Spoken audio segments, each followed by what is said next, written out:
Right, Honors Chem. Today we are going to do reaction energy, thermodynamics, and we're going to start this chapter by learning a little bit more about enthalpy and how we determine whether a reaction is endothermic or exothermic. And we're going to look at how we look at systems in chemistry. Now, in biology, you could use systems that were as small as the Krebs cycle going within a mitochondria, or you could do systems as large as a whole ecosystem.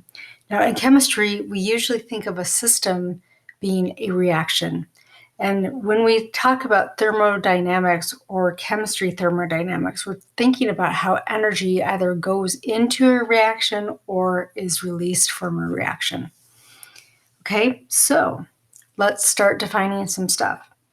So heat or enthalpy of a reaction. Enthalpy, once again, is just a fancy word for the energy that is either coming into a reaction, like an endothermic reaction. We have to have energy to support that reaction, or leaving the reaction because the energy is being released from the reaction, and that is an exothermic reaction.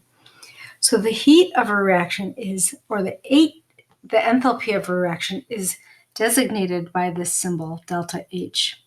And it's the energy that the reaction either gives off or the energy that a reaction absorbs as that reaction is happening. The energy of a reaction. Now, it can either be positive, which means it's endothermic, means that energy is absorbed. We need to put energy into the reaction to get it to go. Or it could be negative, which means it's exothermic, which means energy is given off. So for those of you who are not quite sure what that means, an endothermic energy, a reaction, one that we actually have to put energy in to get that reaction to go forward or to work, this would feel cold, because it's taking the energy or the heat from the surrounding materials. An exothermic reaction gives off energy, it releases energy. So these are the energies or the reactions that would feel warm or hot. Okay, so when I have a reaction, I have A plus B going to C plus D plus heat. So heat is being given off. So I know that this reaction is exothermic. Now, I always put the delta H or the heat on a reaction on the product side if it is exothermic. But if it's endothermic, where I need heat to have that reaction to move forward, I put the delta H on the left-hand side. And we're going to start not even putting it there. We're just going to keep track of it with a positive or negative sign, hence the designations that I did there. Now, the way we measure heat in a reaction is always the heat content of the products minus the heat content of the reactants. So it's basically the energy of the final products of a reaction minus the energy of the initial, or the things that we start out with. Okay, and that's how we measure the change in almost any chemical system. We always take the final minus the initial. Okay, so here we go. If the heat of the products is greater than the heat content of the reactants, so products is going to be way over here and reactants is down here, heat is absorbed or put into the system.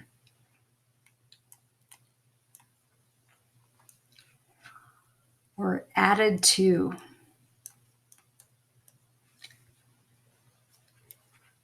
The system.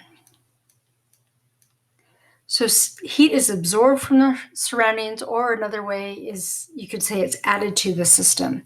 So delta H is positive.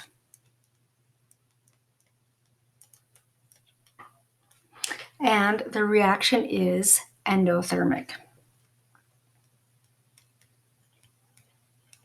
Okay, so let's look at the endothermic graph here.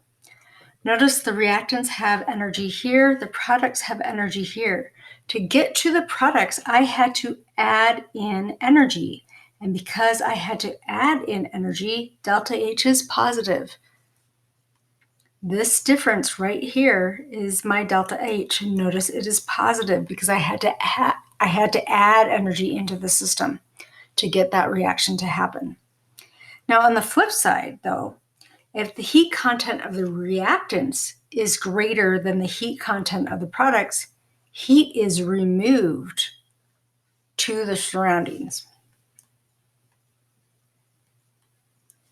Okay, so notice my reactants here on an exothermic reaction and my products here on the exothermic reaction.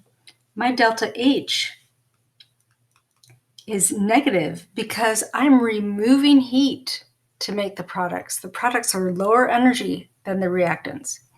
Okay, so delta H here is negative because I'm removing heat and the reaction is exothermic. Okay, so we have two reactions that we use pretty frequently that hopefully you have had some experience with. If you ever used some of the heat packs, they're actually made just of iron filings. And we react them with oxygen and they make rust, iron 2 oxide, or iron 3 oxide, excuse me.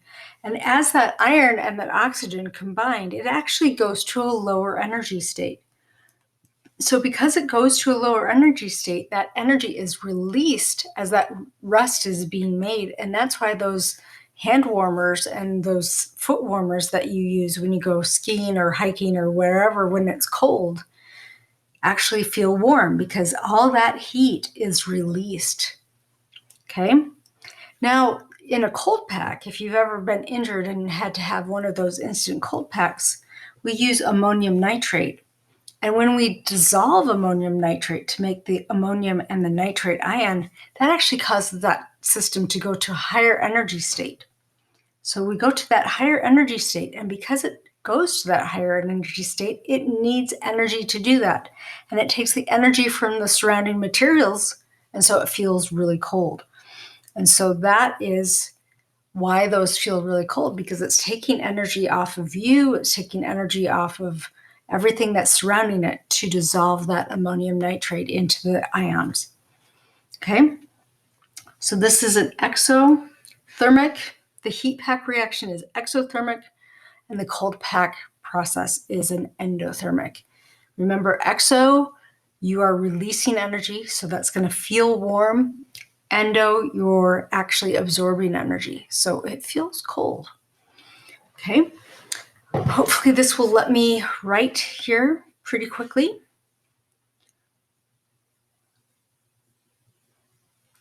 Sorry for the delay. My computer has not been responding pretty much all day to making these videos. So hopefully I don't have to give up and start again. This is my third start.